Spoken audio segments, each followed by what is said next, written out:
امت مسلمہ پر واضح کر دیا ہے کہ اگر تم نماز کی حالت میں ہو اور میرا محبوب آواز دے تو فوراً لبیک کہو۔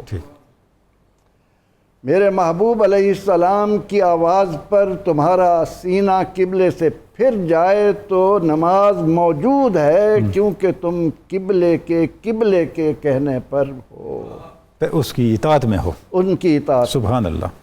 اب غزوہ تبوک کے موقع پر جب رسول رحمت صلی اللہ علیہ وسلم یہ فرمائیں کہ کوئی باقی نہ رہے، جی، غزوہ اسرت ہے، سخت گرمی ہے، مشکل فصل حالات پک کر تیار ہو رہی ہے، انتہائی گرمی کے عالم میں آپ فرماتے ہیں کہ معذور بھی نہ رہیں۔ پھر قرآن کیا کہتا ہے؟ قرآن نے صرف یہ نہیں کہا کہ اطیعوا اللہ و اطیعوا الرسول، قرآن نے ڈاکٹر صاحب فیصلہ دیا ہے کہ من یطع الرسول فقد اطاع اللہ، اللہ کا وہ ہے جو قد جاءکم برہان من ربکم کے کہنے پر چل رہا ہے، ان کا حقیقی معنوں میں غلام ہے۔ اب کعب بن مالک کہتے ہیں کہ اتنے لوگ گئے کہ اگر رجسٹر لائے جائیں تو ان میں ان کے نام لکھے نہیں جا سکتے، لیکن میری ایک سستی ہوئی، میرے پاس 2 اونٹ تھے، میں نے عرض بھی کیا تھا یا رسول اللہ میرے پاس 2 سواریاں موجود ہیں، لیکن محض سستی کی بنا پر جب حضرت کعب بن مالک اس غزوے میں نہ جا سکے تو پروردگار عالمین نے اس موقع پر قیامت تک آنے والے اہل ایمان کو، مسلمان کہلانے والوں کو کیا درس دیا کہ اطاعت رسول ہی در حقیقت اللہ کی اطاعت ہے۔ وہ کیا ہے؟ دن لہو میں کھونا تجھے، شب رات بھر سونا تجھے، شرم نبی خوف خدا یہ بھی نہیں وہ بھی نہیں۔ کعب بن مالک کی حیات طیبہ کے یہ سنہری اوراق آج ہم پر پوری طرح یہ واضح کر رہے ہیں کہ ایک طرف فرمان رسول ہے صلی اللہ علیہ وسلم، دوسری طرف دنیا بھر کی لذتیں ہیں، تم نے ان کی طرف آنا ہے، تم نے محبوب علیہ السلام کو راضی کرنا ہے۔ اب جب نبی اکرم رحمت عالم صلی اللہ علیہ وسلم 50 دن گزارنے کے بعد، یا بعض نے کم بھی لکھے، واپس آئے تو جو منافقین رہ گئے تھے 80 کے قریب ان کی تعداد بتائی گئی ہے، ایک ایک آیا یا تعذرون، عذر پیش کرتے گئے، آقا قبول فرماتے گئے، لیکن 3 صحابہ جنہوں نے نبی اکرم رحمت عالم صلی اللہ علیہ وسلم کے اس ارشاد کو کہ صدق جو ہے نجات لاتا ہے، سچائی کا انجام کامیابی ہی کامیابی ہے، صاف کہہ دیا یا رسول اللہ کوئی عذر نہیں ہے، سبحان اللہ، سبحان اللہ، سستی کی وجہ سے رہ گیا۔ کیا بات ہے۔ اس پر آگے دیکھیں کہ پروردگار عالمین نے محبوب کریم صلی اللہ علیہ وسلم کی زبان سے ان پر واضح کر دیا کہ اب اللہ کے حکم کے آنے کا انتظار کرو، سبحان اللہ، ہمارے ساتھ کیا ہونا ہے۔ اور پھر دنیا نے دیکھا کہ یہ جو 3 نفوس قدسیہ ہیں، مرارہ بن ربی ہوں یا ہلال بن امیہ ہوں، حضرت کعب بن مالک ہوں، قرآن نے کیا کہا جب رسول اللہ نے صحابہ کو روک دیا، ان سے میل جول ختم، ان کے سلام کا جواب نہیں، تو قرآن کہتا ہے کہ وَعَلَى الثَّلَاثَةِ الَّذِينَ خُلِّفُوا حَتَّى إِذَا ضَاقَتْ عَلَيْهِمُ الْأَرْضُ بِمَا رَحُبَتْ۔ سبحان اللہ۔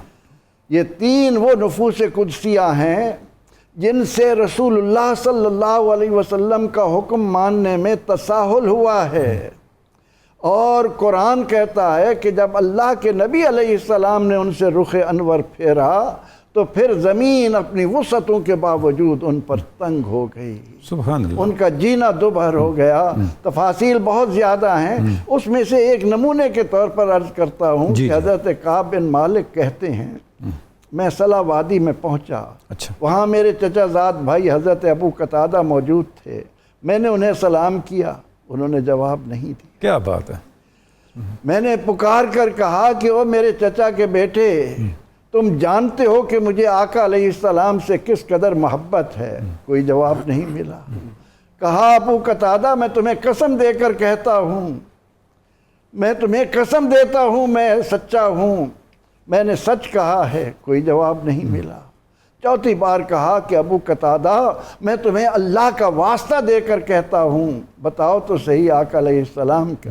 تو انہوں نے اس موقع پر سنیت کا اللہ اکبر چراغ کیسے روشن کیا، فرمایا اتنا کہا اللہ و رسولہ عالم، اللہ اور اس کا رسول بہتر جانتے ہیں۔ سبحان اللہ، سبحان یہ ہے وہ ادا جو صحابہ کرام نے سبحان قرآن اللہ کی روشنی میں اہل ایمان کو سبحان دی اللہ، ہے سبحان کہ اللہ۔ اللہ و رسولہ حق ان یردوہ ان کانوا مومنین۔ اگر ایمان کی حرارت ہے تو اس کے اندر یہ ہے کہ اپنے آپ کو اللہ اور اس کے رسول کو راضی کرنے کے لیے سبحان وقف اللہ، کر لو۔ سبحان اللہ۔ تو حضرت کعب بن مالک رضی اللہ تعالیٰ عنہ اور ان کے ساتھی الندم، اس میں جب پشیمانی میں انتہا کو آ گئے، اور پھر جب اللہ نے ان کی توبہ کی قبولیت دی، اور پھر ایک صحابی نے دوڑتے ہوئے کہ میں پہنچ نہیں سکوں گا، دور سے کہا کہ کعب خوشخبری ہو، تو پھر اتنی مسرت ہوئی، توبہ بھی قبول ہوئی، کہا میرا سارا مال اس سبحان خوشی میں اللہ، بس، سبحان آپ اللہ، نہیں سبحان کچھ اللہ، اپنے سبحان بھی اللہ، رکھ لو۔ تو سبحان حضرت کعب بن مالک نے اپنے عمل سے بتایا کہ آقا علیہ السلام کے احکامات کی روشنی میں معمولی سستی بھی انسان کے لیے کس قدر سبحان اللہ، سبحان اللہ۔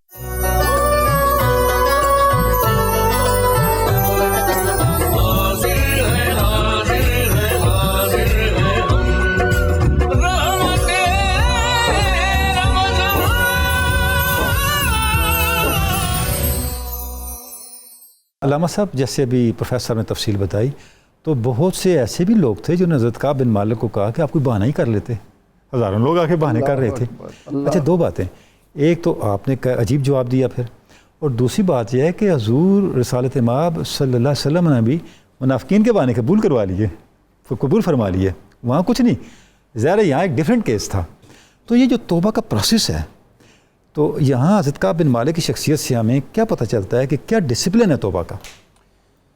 حضرت سیدنا کعب بن مالک رضی اللہ تعالیٰ عنہ سمیت تمام اصحاب نبی اور وہاں سے لے کر آج تک اور آج سے لے کر قیامت تک توبہ کو مومنوں کے لیے، مسلمانوں کے لیے اللہ تعالیٰ نے ایک ایسی کیفیت عطا کی ہے کہ جس میں انسان جب چلا جاتا ہے، یعنی رجوع اللہ، تاب یتوبو، اس کا مطلب ہے پلٹنا، لوٹنا، آپ اپنے معاملات کو ترک کر کے رجوع اللہ کریں، ٹھیک ہے، تو من کان للہ کان اللہ لہو، جو پھر خدا کا ہو جاتا ہے خدا اس کا ہو جاتا ہے۔ سبحان اللہ۔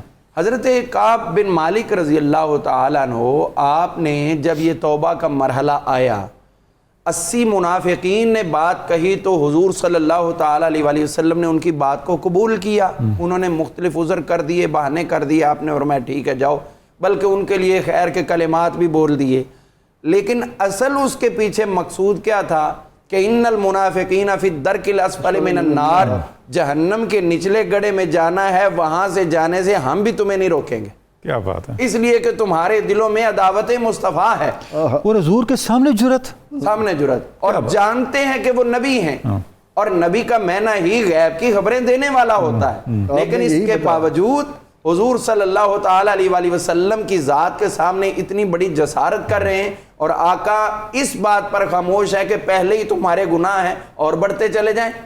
آج کسی عدالت کے سامنے کوئی جا کے غلط بیان دے دے تو عدالت توہین عدالت کے زمرے میں اس کے اوپر فوری طور پر اقدام کرتی ہے، تو یہ تو کائنات ارضی میں رب کے حبیب کے سامنے جھوٹ بولنا تھا، اور وہ کیسے غافل ہو گئے کہ اللہ تعالیٰ حضور صلی اللہ تعالیٰ علیہ وآلہ وسلم کے سٹیٹس کو نعوذ باللہ گرنے دے گا، یعنی جو بھی آئے وہ باتیں کر کے حضور کو اپنی مرضی پہ لگا لے، ایسا ممکن نہیں ہے، لیکن یہ ان کی کج فہمی تھی، اور انہی میں دیکھا گیا۔ تو حضرت کعب بن مالک رضی اللہ عنہ پہلے سوچتے رہے کہ واپسی کی اطلاع مل رہی، میں یہ بھی کہوں گا، وہ بھی کہوں گا، یہ بھی کہوں گا، وہ بھی، لیکن جب آقا آئے تو پھر صاف بات عرض کر دی، حضور اور کچھ بھی نہیں تھا، صرف میری سستی تھی، سستی کی وجہ سے شامل نہیں ہوا، صاف عرض کر دیا۔ اب حضور صلی اللہ تعالیٰ علیہ وآلہ وسلم نے فوری طور پر ان کے اوپر کوئی سختی نہیں کی، فرمایا چلو ٹھیک ہے جاؤ۔ اب وہ چلے گئے، جو اللہ کا حکم ہوگا وہ پورا کیا جائے گا۔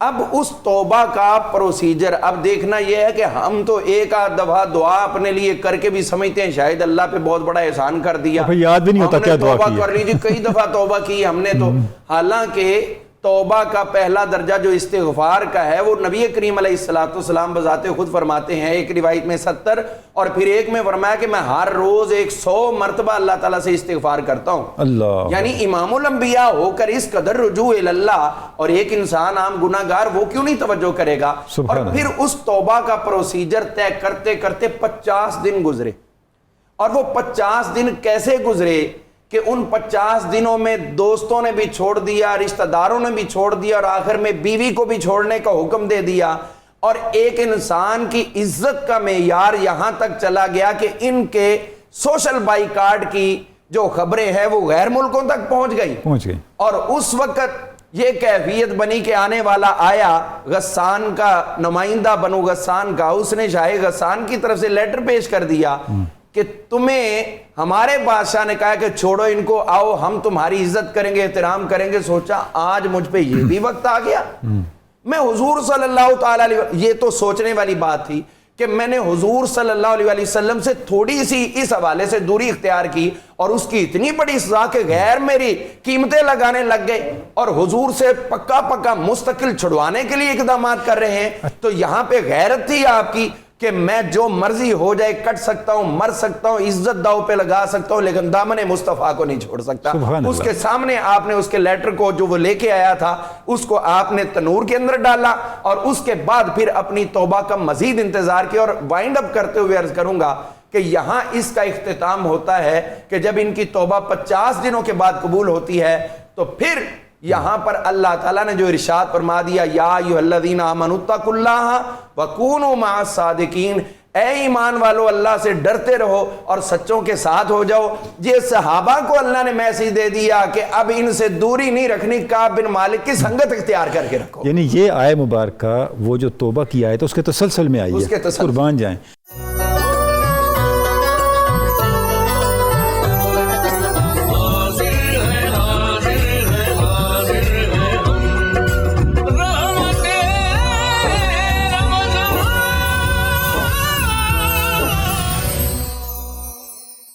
پروفیسر صاحب, پتہ یہ چلا کہ توبہ صرف رجوع اللہ کا نام نہیں ہے, رجوع اللہ, رجوع الرسول کا نام ہے.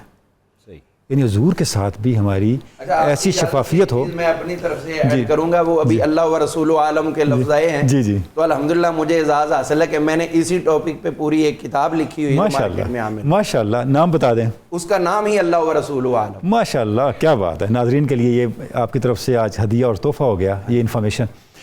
تو پروفیسر صاحب یہی سبب تھا کہ ان کے اندر جو غیرت دینی پیدا ہوئی کہ حضور کی بارگاہ کے ساتھ تعلق اور حضور کے سامنے امتی ہونے کی حضوری, اس پہ روشنی ڈالیے گا. ڈاکٹر صاحب بات یہ ہے, اخلاص نام ہی اس چیز کا ہے کہ محبوب کی طرف سے خواہ کتنی بھی تکلیف آ جائے بندہ اسی کے در کا ہو رہے. سبحان اللہ, سبحان اللہ. خدا کی طرف سے بھی اگر کوئی ہمیں مشکل آتی ہے, مصیبت آتی ہے, سر پھر بھی اس کی بارگاہ میں جھکتا رہے.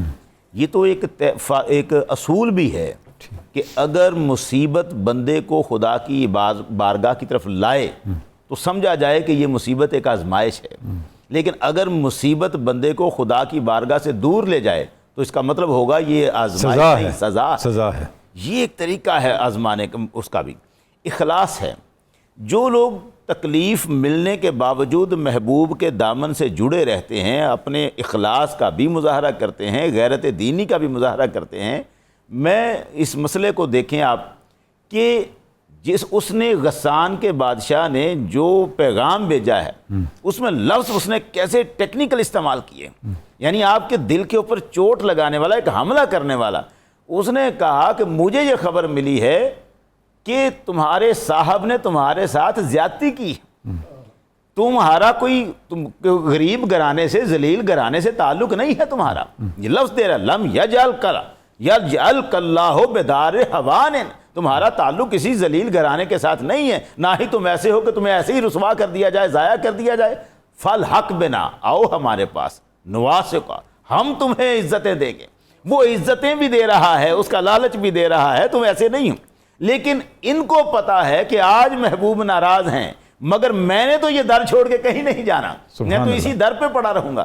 وہ شخص یاد کریں جس کا ہاتھ مولا علی نے کٹوایا تھا، اور جب ہاتھ کٹوایا تھا اور اس کے اوپر پٹیاں سی جیسے وہ باندھتے تھے اس وقت وہ باندھ کے جا رہا تھا اپنا ہاتھ کٹوا کے، ہاتھ تو پیچھے رہ گیا، کٹا ہوا بازو لے کے جب وہ بندہ وہاں سے نکلا ہے بارگاہ مولا علی سے، تو رستے میں اس سے سلمان فارسی اور ابن القوا نے پوچھا یہ ہاتھ تمہارا کیسے کٹا، کس نے کاٹا؟ تو اس نے کہا تھا یعصوب المؤمنین ختن الرسول امیر المومنین نے میرا یہ ہاتھ کاٹا ہے۔ انہوں نے کہا تیرا ہاتھ انہوں نے کاٹا ہے تو ان کے مناقب پڑھ رہا ہے کہ تیرا ہاتھ مسلمانوں کے سردار نے امیر المومنین نے کاٹا ہے، انہوں نے تیرا ہاتھ کاٹ دیا۔ وہ کہنے لگا انہوں نے میرا ہاتھ کاٹا ہے حق کی وجہ سے، میں نے چوری کی تھی، مجھے انہوں نے ہاتھ کاٹ کے میرا جہنم کی سزا سے بچا لیا ہے۔ سبحان اللہ۔ اب یہ تو یہاں سے چلا گیا۔ سلمان فارسی اور ابن القوا جب مولا علی کی بارگاہ میں پہنچتے ہیں تو وہاں جا کے بتاتے ہیں کہ سرکار آپ نے تو ہاتھ کاٹا تھا، وہ رستے میں آپ کے قصیدے پڑھتا جا رہا ہے کہ سرکار نے مجھے جہنم کی آگ سے بچایا ہے۔ حضرت علی رضی اللہ تعالیٰ عنہ نے فرمایا واپس بلاؤ اسے۔ جب اسے واپس بلایا گیا سرکار نے فرمایا اس کا ہاتھ اس کے بازو کے ساتھ رکھو اور اوپر کپڑا ڈال دو، اور پھر مولا علی نے دعا کے لیے ہاتھ اٹھائے، آسمان سے آواز آئی یہ کپڑا ہٹاؤ۔ جب کپڑا ہٹایا ہاتھ جڑ چکا تھا اس کے بازو کے ساتھ۔ اس کا مطلب یہ تھا کہ جو تکلیف ملنے کے باوجود در سے جڑے رہتے ہیں وہی تو خالص لوگ ہوتے ہیں، ان کو ضائع نہیں کیا جاتا۔ حضرت کعب بن مالک کا معاملہ یہ ہے، تکلیف مل رہی ہے، سارا سوسائٹی نے سوشل بائیکاٹ ہو گیا ہے ایک قسم کا، اور مسلسل عزت کا نام و نشان مٹ گیا ہے، بیوی تک ختم ہونا۔ اس کا مطلب یہ تھا کہ ایک بندہ یوں بھی سوچ سکتا ہے کہ اب میری تو کوئی حیثیت نہیں رہی تو میں نکل جاتا ہوں اس سرکل سے، لیکن انہوں نے وہ جو سرکل آف لو ہے، محبت کا دائرہ ہے، سرکار کی مقدسیت کا دائرہ ہے، اس سے باہر اپنے آپ کو نہیں جانے دیا۔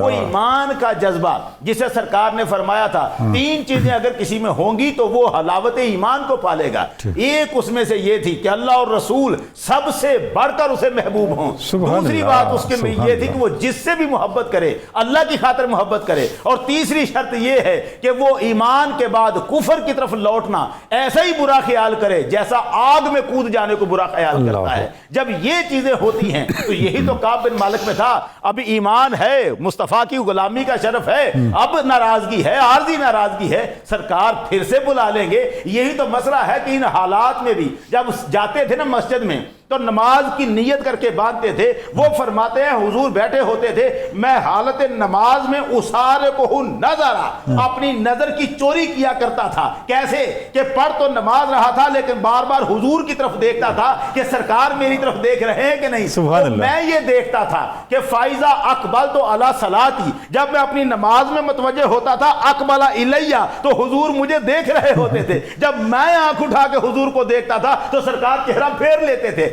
اب یہاں سے اندازہ لگا رہے تھے کہ حضور جو میری طرف دیکھ لیتے ہیں اس کا مطلب ہے مجھے چھوڑا ہوا نہیں ہے، سبحان اللہ، تعلق تو رکھا ہوا ہے سرکار۔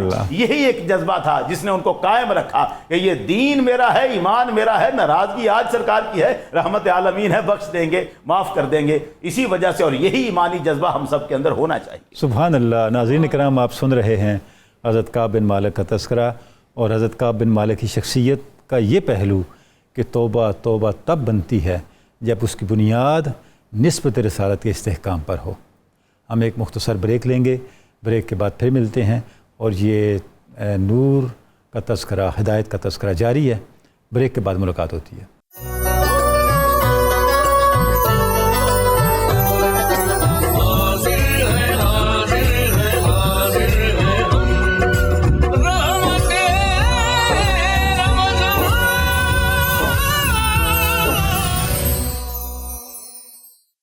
ویلکم بیک ناظرین کرام، اس وقت 92 نیوز رحمت رمضان سحری ٹرانسمیشن میں وقت ہوا ہے درس مثنوی کا۔ درس مثنوی کے دوران ہم مولانا روم کی مثنوی مانوی سے کچھ اشعار منتخب کر کے آپ کی خدمت میں پیش کرتے ہیں، اور پھر ان اشعار کی روشنی میں ہم گفتگو کرتے ہیں کہ مولانا روم کیا فکر، کیا تعلیم ہم تک پہنچانا چاہتے ہیں۔ ناظرین کرام، آج ہم نے جن اشعار کا انتخاب کیا ہے وہ مولانا روم کے دیوان شمس میں سے ہیں۔ ان اشعار کو منتخب کرنا اور ان اشعار کو پڑھنے کا بنیادی مقصد یہ ہے کہ مولانا روم کی تعلیمات کا ایک اہم حصہ، ایک اہم پہلو، ایک اہم گوشہ کہ تصوف صرف اور صرف عمل کا نام ہے، اس پہ آج ہم کچھ گفتگو کر سکیں۔ ناظرین کرام، مولانا روم کی خصوصیت جو انہیں بقیہ شعراء سے، مفکرین سے اور اہل روحانیت سے ممتاز کرتی ہے، جب میں اہل روحانیت کا لفظ استعمال کر رہا ہوں تو ہر مذہب و ملت کا صاحب روحانیت اس سے مراد ہے، صرف اسلام کا نہیں، کیونکہ اسلام کے اہل روحانیت تو اسی فکر کے اور اسی منہج اور اسی طریقہ کار کے پیروکار ہیں، چل رہے ہیں، جس کی بات مولانا روم کر رہے ہیں۔ امتیاز مولانا روم کا یہ ہے کہ وہ حرکت کے نمائندہ ہیں، وہ عمل کے نمائندہ ہیں۔ ناظرین کرام، جو اسلامی تصوف ہے اس میں بے عملی کا، تساہل کا، غفلت کا، سستی کا کوئی تصور نہیں ہے۔ یہی وجہ ہے کہ صوفیاء اپنے زیر تربیت لوگوں کو جو پہلے سبق پڑھاتے ہیں، پہلے درس دیتے ہیں، چند نکات، ان میں ایک نکتہ یہ ہے اپنی زندگی کا ایک لمحہ بھی بے عملی اور غفلت میں نہیں گزارنا۔ جو دم غافل سو دم کافر، یعنی اگر کسی نے راہ طریقت پہ چلنا اختیار کیا ہے، اس کا مطلب ہے اس نے اللہ رب العزت کے ساتھ یہ کمٹمنٹ کی ہے، اب میری زندگی کا کوئی لمحہ ہے میرے مولا تیری یاد سے غفلت میں اور تیرے بتائے ہوئے رائے عمل کو چھوڑ کے بے عملی میں نہیں گزرے گا۔ اگر گزرا سو دم کافر، تو پھر میں دوبارہ اب اس دائرے کے اندر داخل ہونے کے لیے اپنے آپ کو انیشیٹ کروں گا۔ حضرت داتا گنج بخش علی حجویری اپنی کتاب کشف المحجوب کے اندر جو ان کا چیپٹر ہے خرقہ پوشی، یعنی چیپٹر ہی لباس کے بارے میں ہے، اس کے اندر یہ فرماتے ہیں التصوف حرکتن ولا خرقتن۔ تصوف صوفیاء جیسے لباس پہن لینے اور صوفیاء جیسے رسم و رواج اختیار کر لینے کا نام نہیں ہے، بلکہ تصوف سوز دروں کا نام ہے۔ گویا سوز دروں وہ جذبہ ہے جو ہمیں سراسر عمل کی طرف گامزن کرتا ہے۔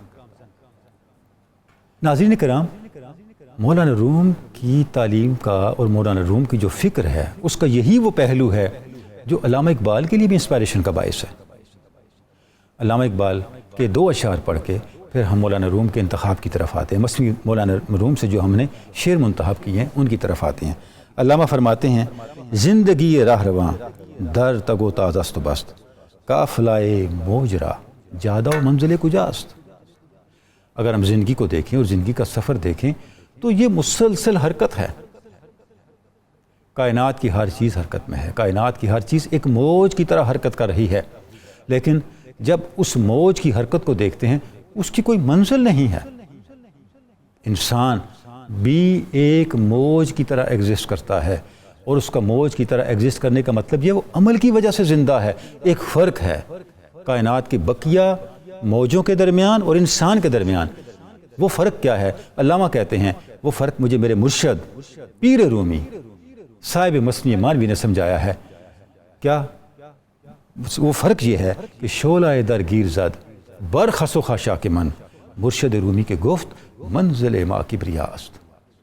جب میرے مرشد نے مجھے یہ بتایا میرے ہر عمل اور میری ہر حرکت کی منزل ذات حق ہے، تو اس سے کیا ہوا؟ میری ہستی کے تمام شکوک، شبہات، غفلتیں، بے عملیاں، تساہل، تکاسل، اس کے جتنے خس و خاشاک تھے وہ جل کے خاکستر ہو گئے۔ اب یہ جو علامہ کا مصرع ہے مرشد رومی کے گفت منزل ما کبریا است، یہ مولانا کی جو کلام ہے مولانا کا جو دیوان شمس ہے، علامہ نے یہ مصرع وہاں سے لیا ہے۔ اب ہم دیوان شمس کی طرف جاتے ہیں۔ ناظرین کرام، مولانا فرماتے ہیں خود ز فلک برتریم و ز ملک فزوں تریم زی دو چرا نہ گزریم منزل ما کبریا است۔ ہم فلک سے بھی بلند تر ہیں، ہم ملک اور فرشتوں سے بھی آگے کی ہیں، آگے کی منزلیں رکھنے والے ہیں، تو پھر ہمیں دونوں سے آگے کیوں نہ گزر جائیں؟ ہم فلک سے بھی آگے کیوں نہ نکل جائیں اور ملک سے بھی آگے کیوں نہ نکل جائیں؟ کیونکہ ہماری منزل نہ فلک ہے نہ فرشتے اور ملک ہیں، ہماری منزل تو کبریا ہے، ہماری منزل تو ذات حق ہے۔ اچھا، اب مولانا صرف اس منزل کا تعین نہیں فرماتے، اس منزل تک پہنچنے کا راستہ بھی بتاتے ہیں۔ کیسے؟ مولانا فرماتے ہیں گوہر پاک از کجا عالم خاک از کجا ہر چے فرو آمدیت بار کنی نیچے جاست. ہمیں گوہر پاک بنا کے ایک پاکیزہ گوہر دے کے بھیجا گیا ہے. ہماری منزل یہ عالم خاک نہیں ہے, یہ مادی دنیا نہیں ہے. ہم یہاں آئے ہیں کسی تیاری کے لیے. مولانا کہتے ہیں کمر ہمت باندھو, عزم سفر کرو اور منزل کی طرف چل پڑو. بخت جواں یار ماں, دادن جاں کار ماں, قافلہ سالار ماں, فخر جہاں مصطفیٰ است. فرماتے ہیں کہ جب میں اس راستے پہ چل پڑا, اب میرا مقدر بھی میرا ساتھ دے گا, کیونکہ میں نے اپنی جان کو اپنی ہتھیلی پہ رکھ لیا ہے. دادن جاں کار ماں, اور ہمارے رہنما کون ہیں؟ کائناتوں کے فخر, عالمین کے فخر, مصطفیٰ حضور اقدس صلی اللہ علیہ وآلہ وسلم. پھر فرماتے ہیں بوئے خوش ای نسیم آز شکن زلف اوست, شاہ شاہ ای خیال ازاں رخ چون ودہاست. فرماتے ہیں کہ یہ جو آپ کو نسیم بہاری میں خوشبو نظر آتی ہے, خوشبو محسوس ہوتی ہے, اس کی اصل کیا ہے؟ اس کی اصل ہمارے محبوب صلی اللہ علیہ وآلہ وسلم کے زلف عنبری کی شکن ہے. اور جو آپ کو میرے خیال میں چمک نظر آتی ہے, اس چمک کا سرچشمہ کیا ہے؟ چہرہ والضحیٰ ہے.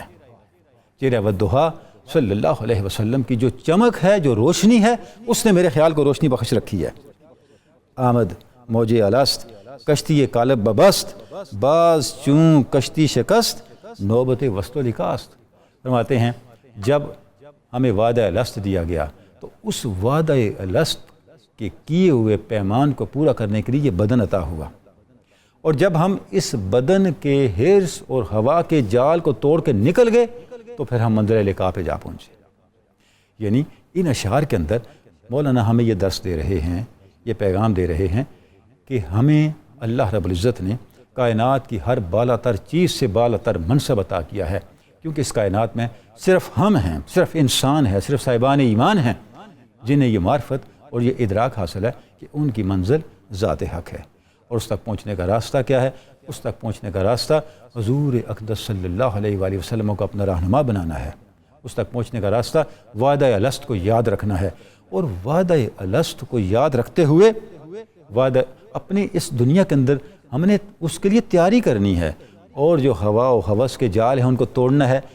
اس مادی جسم اور مادی پنجرے کے اندر ہی نہیں بیٹھے رہنا, اس سے آگے نکلنا ہے.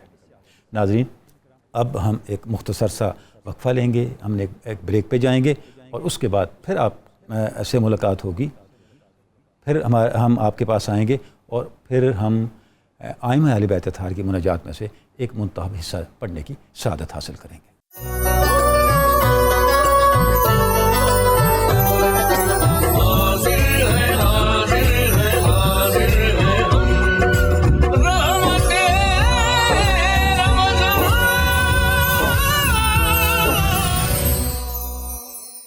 ویلکم بیک ناظرین کرام. 92 نیوز کی رحمت رمضان سحری ٹرانسمیشن میں آپ کو بار دیگر خوش آمدید کہتے ہیں, اور اب وقت ہے ائمہ اہل بیت اطہار کی مناجات میں سے ایک منتخب حصہ پڑھنے کی سعادت حاصل کرنے کا. سید الساجدین امام زین العابدین کی ایک مناجات ہم پڑھنے کی سعادت حاصل کرتے ہیں. بسم اللہ الرحمن الرحیم. مولایا مولایا انت المولا وانا العبد. ہے میرے مولا, ہے میرے آقا, تو مولا ہے اور میں بندہ اور غلام ہوں. وَهَلْ يَرْحَمُ الْعَبْدَ إِلَّا الْمَوْلَى. ہے میرے آقا, ہے میرے مولا, تجھ کے علاوہ, تیرے علاوہ, آقا کے علاوہ بندے پر کسی نے رحم کرنا ہے؟ کون ہے رحم کرنے والا؟ مولایا انت العزیز و انا الذلیل. ہے میرے آقا, ہے میرے مولا, تو عزتوں والا ہے اور میں تیرے سامنے کم تر اور ذلیل. وَهَلْ يَرْحَمُ الذَّلِيلَ إِلَّا الْعَزِيزُ. ہے میرے مولا, عزتوں کے طالب پر کوئی رحم کر سکتا ہے اس کے علاوہ جو عزیز مطلق ہے؟ مولایا انت الخالق و انا المخلوق.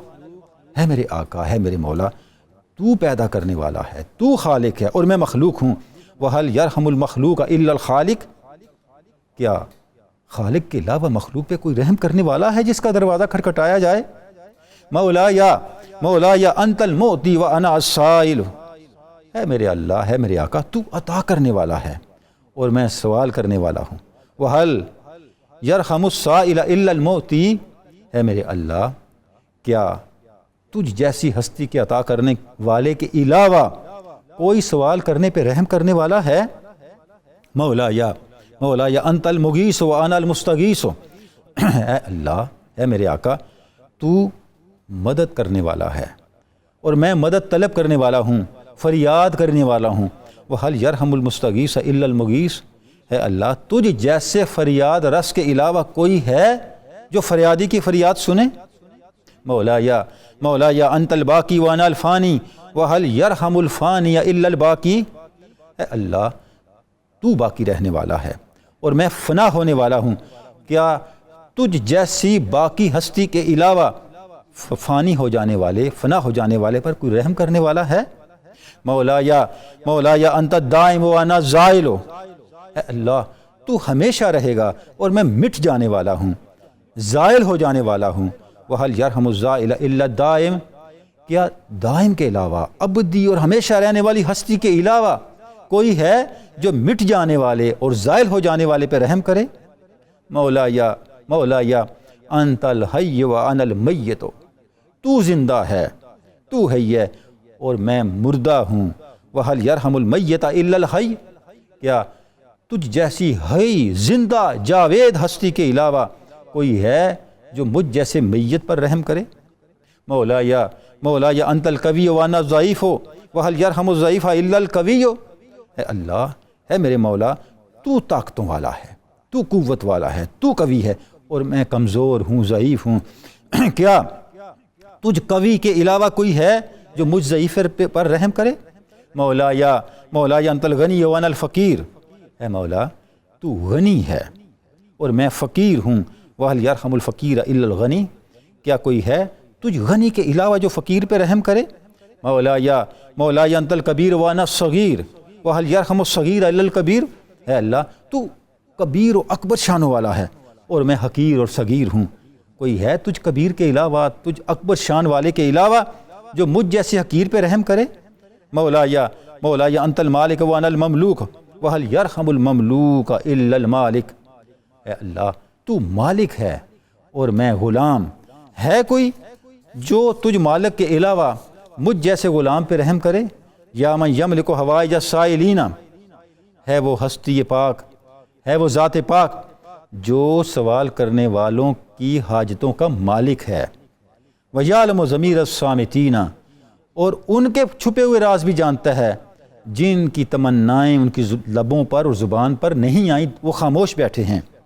لِكُلِّ مَسْأَلَةٍ مِّنْكَ سَمْعٌ حَاضِرٌ، ہے اللہ جو بھی سوال کرنے والا ہے تیری پاکیزہ اور قدرت والی سماعت ان کا سوال سننے کے لیے موجود ہے۔ وَجَوَابٌ عَتِيدٌ، اور تیری بارگاہ سے ان کے لیے جواب تیار ہے۔ اللہم وَمَوَاعِیدُکَ الصَّادِقَةُ، اے اللہ تیرے وعدے سچے ہیں۔ وَأَیَادِیکَ الْفَاضِلَةُ، تیری نعمتیں بہت عمدہ ہیں۔ وَرَحْمَتُکَ الْوَاسِعَةُ، اور تیری رحمت بہت وسیع ہے۔ فَأَسْأَلُکَ أَن تُصَلِّی عَلی مُحَمَّدٍ وَآلِهِ وَصَحْبِهِ وَسَلَّمَ، اے اللہ میں تیری بارگاہ میں سوال کرتا ہوں تو درود و سلام بھیج، اپنی رحمتیں اور برکتیں بھیج ہمارے آقا حضرت محمد صلی اللہ علیہ وآلہ وسلم پر، آپ کی آل پر، آپ کے اصحاب پر۔ وَأَن تَقْضِیَ حَوَائِجِی، اور میری حاجتیں پوری فرما، لِلدُّنْیَا وَالْآخِرَةِ، چاہے وہ حاجتیں دنیا سے متعلق ہیں یا آخرت سے متعلق ہیں۔ اِنَّکَ عَلیٰ کُلِّ شَیْءٍ قدیر، بے شک تو ہر چیز پہ قادر ہے۔ ناظرین کرام، یہ جو مناجات ابھی ہم نے پڑھنے کی سعادت حاصل کی ہے، اس مناجات کے اندر آپ دیکھیں کہ کیا انداز ہے اللہ رب العزت کی بارگاہ میں دست سوال بلند کرنے کا جو حضرت امام زین العابدین سید الساجدین نے اختیار فرمایا ہے۔ یعنی بندہ اللہ کے سامنے کیا حیثیت رکھتا ہے، اور جہاں جہاں بندہ اپنی ذات میں، اپنی ہستی میں کوئی کمی، کوتاہی، کمزوری محسوس کرتا ہے تو اس کا تدارک اس بندے کے لیے کیا ہے، وہ کس طرح اس کا تدارک کرے اور اللہ رب العزت کی بارگاہ کی طرف متوجہ ہو۔ یہ اسلوب ہمیں مایوسیوں سے نکال کے طاقت، قوت، امید اور مدعا تک پہنچنے کی استعداد دیتا ہے۔ ناظرین کرام، یہ جو اسلوب حضرت امام زین العابدین نے اختیار کیا ہے، اس اسلوب کی حیثیت اور اس اسلوب کی جو تاثیر ہے وہ ہمیں ناظرین کرام بعد کے صوفیاء میں بھی نظر آتی ہے، اور جو بعد کے صوفیاء ہیں ان کے اندر بھی یہ جو دعا ہے حضرت امام زین العابدین کی، اس دعا کا اسلوب، اس دعا کا انداز رواں دواں نظر آتا ہے۔ ناظرین کرام، یہ جو برکات ہیں اور یہ جو انداز ہے حضرت امام زین العابدین کا، ایک خاص احساس بندگی ہمارے اندر پیدا کرتا ہے، جو انجام کار ہمیں اللہ کی بارگاہ کے تعلق کی طاقت سے ایک یقین اور ایک استغنا کی کیفیت دیتا ہے۔ بارگاہ رب العزت میں دعا ہے کہ یہ برکات، یہ کیفیات اور یہ احساسات ہمارے ظاہر و باطن کا حصہ بنے، اور ہم حقیقی معنوں میں اللہ کی جو بندگی کا فخر ہے، اللہ کی بندگی کا جو منصب ہے، اس کے حامل بن کے اس کارگاہ حیات میں آگے بڑھیں اور اپنی زندگی کو آگے گزاریں۔